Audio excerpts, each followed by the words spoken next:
Hello everyone, कैसे हैं आप सब। मैं उम्मीद करती हूँ कि आप सब बहुत अच्छे होंगे। तो चलिए आज मैं आपके साथ function fan fiction force marriage with mafia king का नेक्स्ट पार्ट शेयर करने वाली हूँ। तो इससे जो पहले वाला पार्ट था उसमें हमने देखा था कि हमारा लैंस चैन वी यिंग से बोलता है कि वो उसे लेकर बाहर जाना चाहता है क्योंकि काफ़ी दिन हो गए वो ऐसे ही घर में है और बोर हो रहे हैं। तो वी यिंग भी मान जाता है। लैंस चैन वी यिंग को लेकर वहाँ से चला जाता है।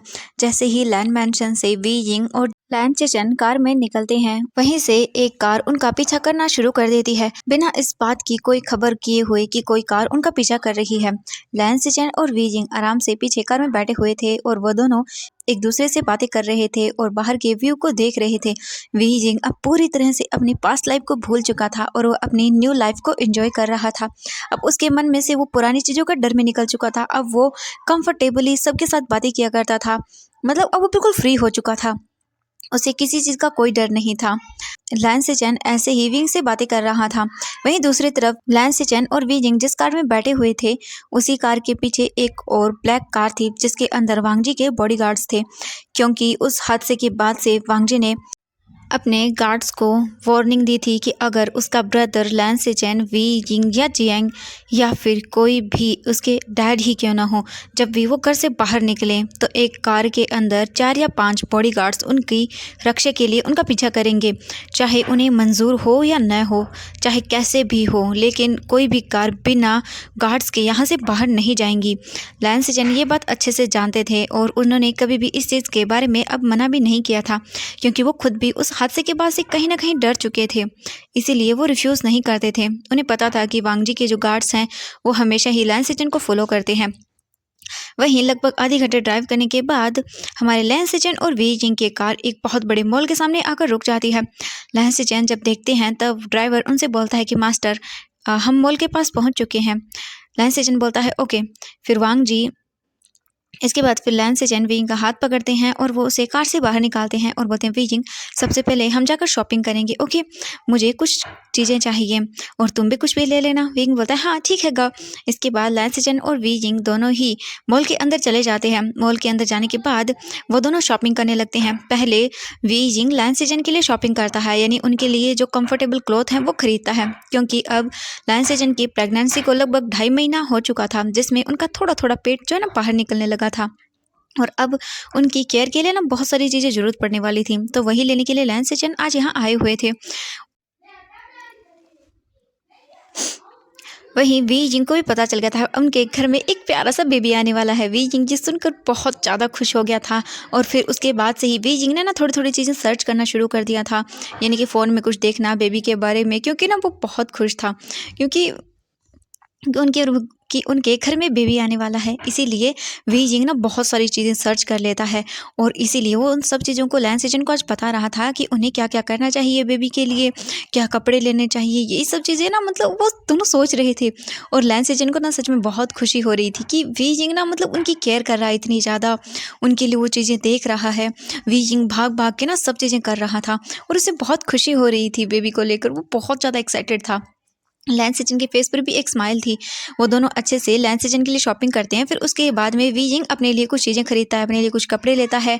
फिर वो अपने डैड के लिए कपड़े लेता है, यानी कि लैन क्रैन के लिए। फिर उसके बाद जाकर वो वांगजी के लिए कुछ क्लॉथ लेता है। वांगजी के बारे में क्लॉथ लेने के बाद फिर लैंस चैन बोलते हैं वी यिंग अब हमें क्या करना चाहिए। वी यिंग बोलता है अब ना हमें क्या बेबी के लिए कपड़े लेने चाहिए। लैंस चैन बोलते हैं लेकिन वी यिंग हमें तो नहीं पता ना कि बेबी जो होगी वो बॉय होगा या गर्ल होगा।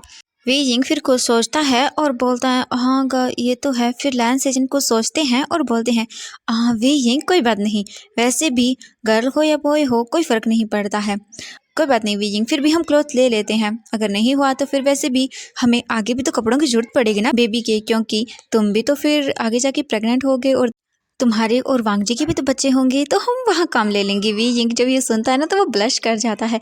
लैंस चैन जब ये देखते हैं तो वो वी यिंग के चिक्स को पुल करते हैं और बोलते हैं ओ वी यिंग तुम ऐसे ब्लश करते हुए कितने क्यूट लगते हो। वी यिंग बोलते हैं आप भी क्या बोल रही हो। लैंस चैन बोलते हैं वी क्या हुआ, तुम ब्लश क्यों कर रहे हो, वैसे भी ये तो प्रैक्टिकल बात है ना, अब तुम्हारे और वांगजी के बेबी होंगे। वाओ वी यिंग कितना मज़ा आएगा, मैं तो बहुत ज़्यादा वेट कर रहा हूँ कि कब तुम प्रेग्नेंट हो जाओ और और फिर मैं भी तुम्हारे लिए इसी तरह शॉपिंग करूँगा, मैं बेबी के लिए बहुत सारी चीज़ें लेकर आऊँगा। वी यिंग ये सुन के ना बहुत ही ज़्यादा ब्लश कर रहा था। वी यिंग बोलता है गागा प्लीज़ मत करिए ना। लैन सेजन बोलता है ओके ठीक है चलो अब हम बेबी के लिए कपड़े लेते हैं। विंग बोलता है हाँ चलिए।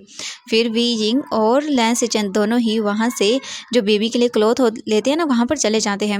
वहाँ पर जाने के बाद वो बेबी के लिए क्लॉथ को देखने लगते हैं। वहाँ पर वो बहुत सारे कपड़ों को देखते हैं तो वी यिंग को ना एक बहुत क्यूट और प्रीटी से ना क्या बोलते हैं बेबी गर्ल के लिए ड्रेस पसंद आती है। वी यिंग उसे लेकर आता है बोलता है सेजन का ये देखिए ये कितनी प्रीटी है, मुझे ये चाहिए, ये बेबी पहनेगी तो कितनी क्यूट लगेगी।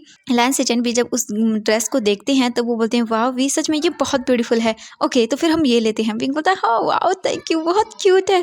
इसके बाद वी यिंग और लैन सेजन जो है वो काफ़ी सारे क्लॉथ लेते हैं बेबी के लिए। उनकी क्लॉथ की शॉपिंग करने के बाद वो बैग्स को लेते हैं और फिर वहाँ से वो दूसरी चीज़ें खरीदने के लिए जाने लगते हैं। लेकिन तभी अचानक से लैन सेजन किसी से टकरा जाते हैं। टकराने की वजह से उनके हाथ में जो बैग्स थे वो नीचे गिर जाते हैं। तभी वो पर्सन जल्दी से उनसे वो बैग को उठाने लगता है। लैन सेजन बोलते हैं ओ आई एम सॉरी मैंने देखा नहीं था। लेकिन जैसे ही वो पर्सन उठता है तब लैन सेजन उसकी ओर देखते हैं और वो बिल्कुल चुप हो जाते हैं। लैन सेजन वो बैग जल्दी से जियांग चैंग जल्दी से वो बैग लैन सेजन को देता है और बोलता है ओह आई एम सॉरी सर शायद मेरा ध्यान नहीं था। लैन सेजन जियांग चैंग की ओर देखते हैं और बोलते हैं कोई बात नहीं। वो जल्दी से उनसे बैग ले लेता है। वी जिंग भी जियांग चैंग को देखता है और वो बोलता है ग। जियांग चैंग की नज़रें जैसे ही वी जिंग पर जाती है तो वो विंग को देखता है और मतलब उसे ना बहुत ही हर्ट फील होता है वी जिंग को देखकर। क्योंकि ना जैसे वो विंग को देखता है तो उसे वो सारी चीज़ें याद आ जाती हैं जो भी मतलब उसने विंग के साथ किया था उनके घर में जब वी जिंग था तो वो कैसे ट्रीट करते थे वी जिंग को। अब ना उसे बहुत ही ज़्यादा मतलब इतना गिल्टी फील हो रहा था कि वो ऐसा कैसे कर सकता था वी जिंग को, वो ऐसा मतलब कैसे कर दिया उसने विंग के साथ। और उसे वो पल भी याद आता है जब वांग जी जियांग चैंग को मार रहा था और वी जिंग जो था वो उसे बचाने के लिए आगे आया था। ये चीज़ याद आते ही जियांग चैंग की आंखों से आंसू आ जाते हैं और वी जिंग भी ये देखता है। वी जिंग की आंखें ना थोड़ी थोड़ी नम हो गई थी क्योंकि उसे पुरानी चीज़ें याद आ रही थी जो भी कुछ हुआ हो। लेकिन वी जिंग ने जियांग चैंग और जियांग यानली को अपने बड़े भाई बहन की तरह ही माना था। उसने कभी भी उन्हें ट्रीट नहीं किया। वो मतलब उसे थोड़ी सी कहीं ना कहीं तो मतलब दिल में था कि हाँ मतलब है उसके अपने ही, चाहे वो मतलब उसके स्टेप ब्रदर और सिस्टर ही क्यों ना हो, लेकिन थे तो वो उसके अपने ही ना। इसीलिए ना विंग को हर्ट होता है। मतलब वो बता नहीं सकता था कि वो क्या फील कर रहा था जियांग चैंग को देखकर। इससे पहले कि जियांग चैंग कुछ बोलता लैन सीजन बोलते हैं वी हमें लेट हो रहा है हम घर चलते हैं। वी जिंग बोलता है हाँ हाँ ठीक है घर। और वो जल्दी से विंग का हाथ पकड़ता है और वहाँ से विंग को ले जाने लगता है। लेकिन तभी जियांग चैंग भागते हुए उनके आगे आ जाता है और बोलता है सर मुझे मुझे विंग से कुछ बात करनी है प्लीज़। क्या प्लीज़ मैं उसे थोड़ी देर के लिए बात कर सकता हूँ प्लीज़। लैन सीजन जियांग चैंग की ओर देखते हैं और बोलते हैं नहीं तुम उनसे कोई भी बात नहीं कर सकते हो। ये बोलकर लैन सीचेन वी जिंग को वहाँ से ले जाने लगते हैं। लेकिन फिर से जियांग चैंग आता है और बोलता है सर प्लीज़ एक बार बस मुझे विंग से बात करने दीजिए, सिर्फ 5 मिनट के लिए क्यों नहीं हो, प्लीज़ सिर्फ 5 मिनट के लिए। मैंने बहुत मुश्किल से अपने आप को संभाला है और मैंने जो भी चीज़ें गलत की हैं चाहे आपके साथ ही क्यों ना हो और विंग के साथ ही क्यों ना हो, मैं अब सबकी माफ़ी मांगना चाहता हूँ सर प्लीज़। लैन सीचेन फिर कुछ भी नहीं बोल पाते हैं। लैन सीचेन बोलते हैं ठीक है सिर्फ 5 मिनट के लिए। जियांग चैंग बोलता है thank you so much sir, क्या हम कहीं और चल सकते हैं। लैन सेजन फिर कुछ सोचते हैं और बोलते हैं ठीक है। जियांग चैंग बोलता है सर प्लीज़ मेरे साथ चलिए ना। लैन सेजन बोलते हैं ओके। इस वक्त जो वांग जी के गार्ड्स थे वो मॉल के बाहर थे क्योंकि उन्हें लैन सेजन ने बोला था कि वो अंदर न आए क्योंकि मॉल में उन्हें क्या खतरा हो सकता था। इसीलिए जो गार्ड्स थे वो बाहर ही खड़े हुए थे और उनमें से एक गार्ड जो था वो लैन सेजन पर नज़र रख रहा था और वी जिंग पर भी। लेकिन अचानक से उस गार्ड को किसी का कॉल आ जाता है और वो थोड़ा सा बात करने लगता है अपने फ़ोन पर और उसका ध्यान लैन सीजन और वी जिंग से हट जाता है। जियांग चैंग वी जिंग और लैन सीजन को लेकर वहाँ से कैफेटेरिया की ओर आ जाता है। वो वहाँ पर उन्हें दोनों को एक टेबल पर बिठाता है और फिर वो भी एक चेयर पर बैठ जाता है। वो वी जिंग की ओर देखता है और बोलता है Wei I am sorry please मुझे माफ़ कर देना जो भी पास्ट में हुआ हो उस चीज़ों के लिए। मैंने तुम्हारे साथ मैं चाहता हूँ बहुत गलत तरीके से तुम्हें ट्रीट किया था, बस मैं उसके लिए तुमसे माफ़ी मांगना चाहता हूँ। आई एम सॉरी वी, पहले जो भी हुआ उस चीज़ के लिए प्लीज़ मुझे माफ़ कर दो।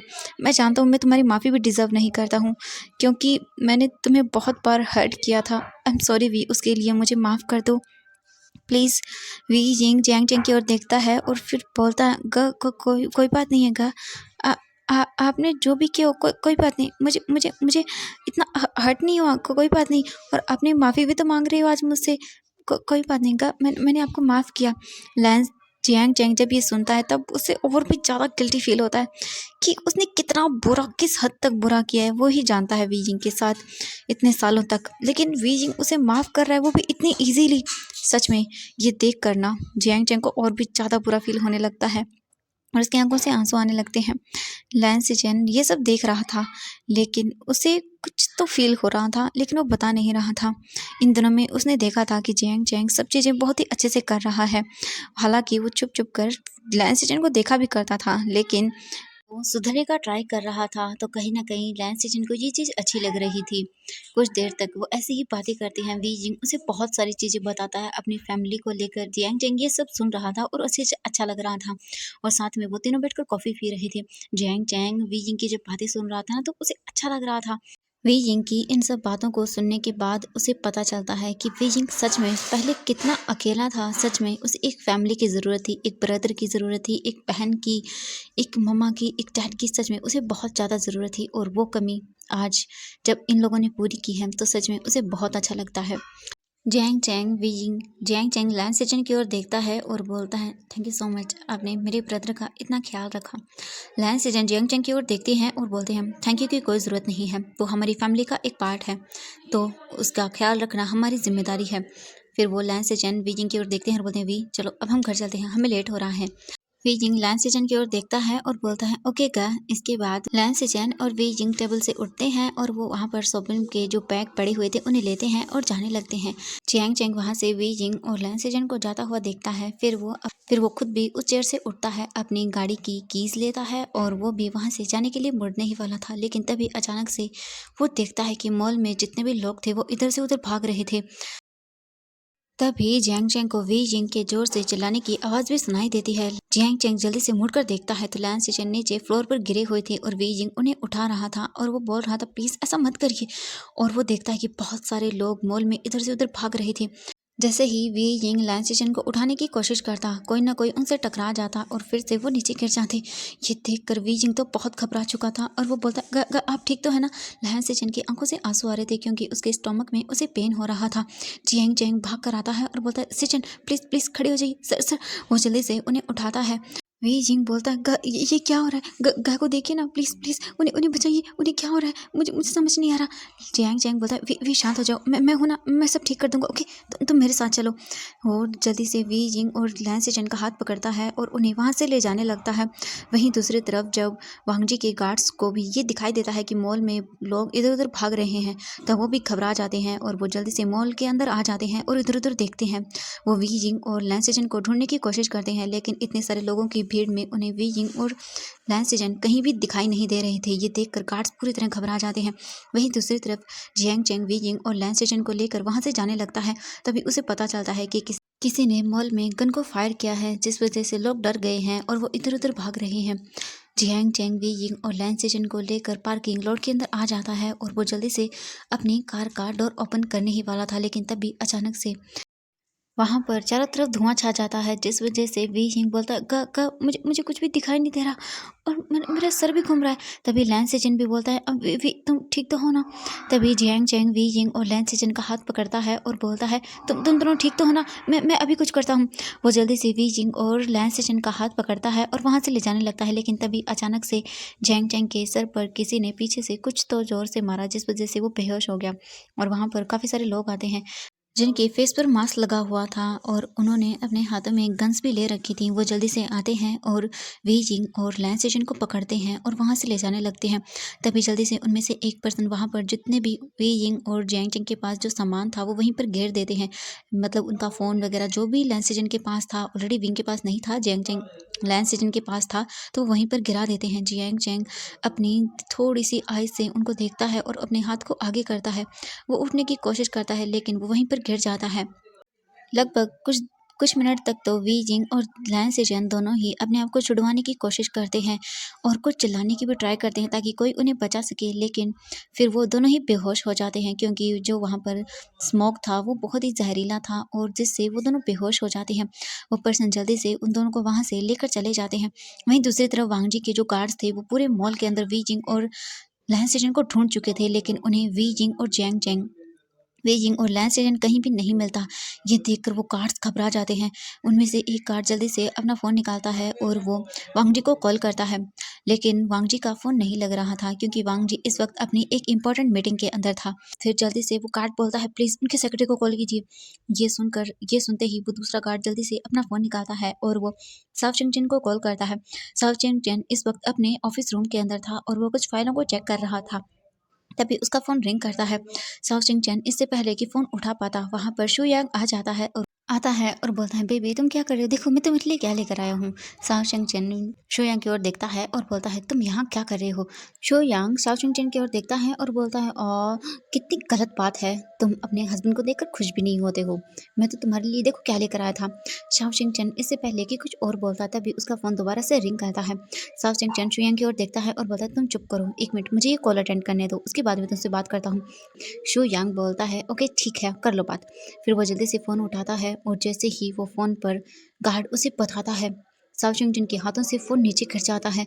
ये देखकर शू यांग भागकर साओ चिंग-चिन के पास आता है और बोलता है, क्या हुआ? तुम इतने डरे हुए क्यों लग रहे हो? शाओ शिंगशन शुयांग की ओर देखता है, फिर जाकर वो अपने होश में आता है। वो जल्दी से अपना फ़ोन उठाता है और बोलता है, कैसे भी करके उन्हें ढूंढो, अगर वो नहीं मिले ना तो देखना तुम्हारा क्या हाल होगा। ये बोलकर वो जल्दी से फ़ोन कट करता है। शाओ शिंगचन शुयांग शाओ शिंगचन की ओर देखता है और बोलता है, क्या हुआ? तुम इतने डरे हुए क्यों हो? वो बोलता है, मैं तुम्हें बाद में बताता हूँ। ये बोलकर वो वहाँ से भागने लगता है और शुयांग भी उसका पीछा करने लगता है। शाओ शिंगचन जल्दी से वांग जी के ऑफिस का जो मीटिंग रूम था वहाँ पर आता है और वो जल्दी से डोर को ओपन कर देता है। अंदर मीटिंग चल रही थी। वांग जी सबसे बात कर रहा था, लेकिन तभी अचानक से डोर ओपन होने की वजह से सभी लोग गेट की ओर देखते हैं। साव शिंगचैन को देखकर वांग जी वहाँ पर शॉक हो गया, मतलब उसे पता नहीं चला अचानक से क्या हो गया। साव शिंगचैन भाग कर आता है और बोलता है, वांग जी लैन सिजन और वीजिंग नहीं मिल रहे हैं, मॉल से वो गायब हो चुके हैं। जैसे ही ये बात वांग जी सुनता है, वांग जी तो फ्रीज हो जाता है। वो जल्दी से अपनी जगह से उठता है और बोलता है, क्या? साव शिंगचैन बोलता है, हाँ वांग जी जल्दी चलो तुम यहाँ से। फिर वांग जी उनके साथ जाने लगता है। गाड़ी में वो तीनों लोग बैठ जाते हैं। शो यांग भी उनके साथ आ गया था क्योंकि वो इस टाइम पर अकेला नहीं छोड़ सकता था, वो उसकी फैमिली थी। रास्ते में जाते वक्त साव शिंगचैन उन्हें सब कुछ बता देता है जो भी गार्ड्स ने उनसे कहा था। ये सुनने के बाद वांग जी बहुत डर चुका था। वहीं दूसरी तरफ मॉल्स के अंदर गार्ड ने सब कुछ ढूंढ लिया, सब जगह ढूंढा, लेकिन वे जिंग और लैन सेजन कहीं भी नहीं थे। तभी उनमें से एक गार्ड बोलता है, हमें उनके फ़ोन को ट्रेस करना चाहिए।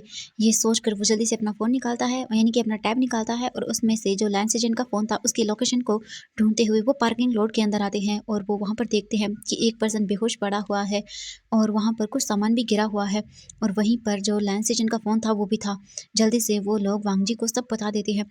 आधे घंटे के अंदर ही वांग जी उस मॉल में पहुँच जाता है। वो भागते हुए पार्किंग लॉट के अंदर आता है। जैसे ही वांग जी पार्किंग लॉट के अंदर आता है, वो वहाँ पर जैंग चैंग को देखता है। जैंग चैंग को देखते ही उसका पारा हाई हो जाता है। वो गार्ड्स बोलते हैं, सर ये पर्सन हमें यहाँ बेहोश मिला था और यहाँ पर सर की कुछ चीज़ें भी हैं। ये देखकर वांग जी पूरी तरह से गुस्से में आ जाता है। वांग जी गुस्से में अपने गार्ड्स की ओर देखता है और बोलता है, इस पर्सन को मेरे घर लेकर जाओ और इससे अच्छे से पूछताछ करो। और मैंने तुम लोगों को कितने अच्छे से वार्निंग दी थी कि हर वक्त उनके साथ रहना, तो तुम लोगों ने ऐसी गलती कैसे कर दी? वो एक गार्ड उनमें से बोलता है, सर हम क्या करते, हम अंदर जाना चाहते थे लेकिन मास्टर ने कहा कि यहाँ कुछ नहीं होगा, तो हम उनकी बात को। वांग जी गुस्से में बोलता, इनफ, जल्दी करके ढूंढो और इस मॉल की सारी फुटेज सीसीटीवी फुटेज को चेक करो और देखो कि वो कहाँ है। अगर नहीं मिले ना तो सच में तुम सब लोग मेरे हाथों से आज मरने वाले हो। गुस्से में वांग जी उन सब की ओर देखता है। साव चिंगचैन वांग जी को शांत कराता है और बोलता है, वांग जी शांत हो जाओ, वो हमें मिल जाएंगे। वांग जी बोलता है उनकी ओर देखकर, अभी के अभी मुझे पूरी मॉल की सीसीटीवी फुटेज चाहिए। इनफ, जल्दी करो। गार्ड्स बोलते हैं, जी सर। वो गार्ड्स वहां से भागकर चले जाते हैं। सैर चिंगचैन और शू यांग वांग जी को बोलते, वांग जी काम डाउन, हम उन्हें ढूँढ लेंगे, मैं भी बात करता हूँ। ये बोलकर जल्दी से वो दोनों भी अपना फ़ोन निकालते हैं और उनके जितने भी डिटेक्टिव जो भी थे उनसे बात करते हैं और वी जिंग और जो लायन सेशन थे उनके बारे में जानकारी इकट्ठा करने के लिए बोल देते हैं कि वो इस वक्त कहाँ पर है। अब हमें 1 घंटे बाद का सीन दिखाया जाता है। लैन मैंशन के अंदर वांग जी बेसमेंट के अंदर एक चेयर पर बैठा हुआ था। उसके सामने जियांग चैंग बंधा हुआ था। गुस्से में वांग जी अपने गार्ड की ओर देखता है और बोलता है, इसे होश में लेकर आओ। वो गार्ड बोलता है, जी जी जी सर। वहाँ पर एक बाल्टी भर के पानी लेकर आया जाता है और वो जियांग चैंग के ऊपर गिर दिया जाता है। जियांग चैंग जल्दी से अपनी आइज़ को ओपन करता है। जैसे ही जियांग चैंग अपनी आइज़ को ओपन करता है तब वो बहुत ही मुश्किल से मतलब देख पाता है सब कुछ, क्योंकि उसका सर दर्द कर रहा था, क्योंकि उसके सर पर बहुत भारी चीज़ को मारा गया था जिस वजह से वो बेहोश हो गया था और उस धुआं की वजह से भी उसके सर में दर्द हो रहा था। वांग जी जैसे ही देखता है कि जियांग चैंग होश में आ चुका है, उसके माउथ पर एक कसकर पंच मारता है जिससे जियांग चैंग के माउथ से ब्लड निकल जाता है और वो दर्द से जोर से चिल्लाता है। वांग जी उसका कॉलर पकड़ता है और बोलता है, मेरा ब्रदर और वी जिंग कहाँ है, बताओ मुझे। जियांग चैंग को तो कुछ भी समझ नहीं आता, उसे बहुत देर लग जाती है समझने में। वो बोलता है, वांग जी मैंने मैंने मैंने कुछ नहीं किया और वो कहाँ कहाँ कहाँ गई, मुझे मुझे मुझे कुछ भी नहीं पता, प्लीज़ बताओ कहाँ पर है वो दोनों, मुझे मुझे वांग जी बोलता है, चुप करो और बताओ मुझे कहाँ है वो दोनों। जियांग चैंग बोलता है, मुझे मुझे सच में नहीं पता, प्लीज़ मेरा यकीन करो, मुझे नहीं पता। मैं तो बस उनसे बात कर रहा था वहाँ पर। अचानक से वहाँ पर काफ़ी सारे लोग आए और वो उन्हें ले गई। मैं तो उन्हें बचाने की कोशिश कर रहा था। वांग जी बोलता है, इनफ, और वो फिर से चैंग चैंग की फेस पर पंच मारता है। जियांग चैंग फिर से दूर दर्द से चिल्लाता है। तो एवरीवन, आज के लिए बस इतना ही। मिलते हैं नेक्स्ट पार्ट में, तो देखना होगा कि आगे क्या होने वाला है। आखिरकार वो दोनों कहाँ चले गए और वांग जी क्या उन्हें ढूंढ पाएगा, और मतलब बहुत सारी चीज़ें न्यू न्यू होने वाली हैं। ओके ओके, तो आज के लिए बस इतना ही। मिलते हैं नेक्स्ट पार्ट में, और हैप्पी न्यू ईयर एवरीवन। और मुझे न्यू एफएफ के बारे में बताना कैसा चाहिए।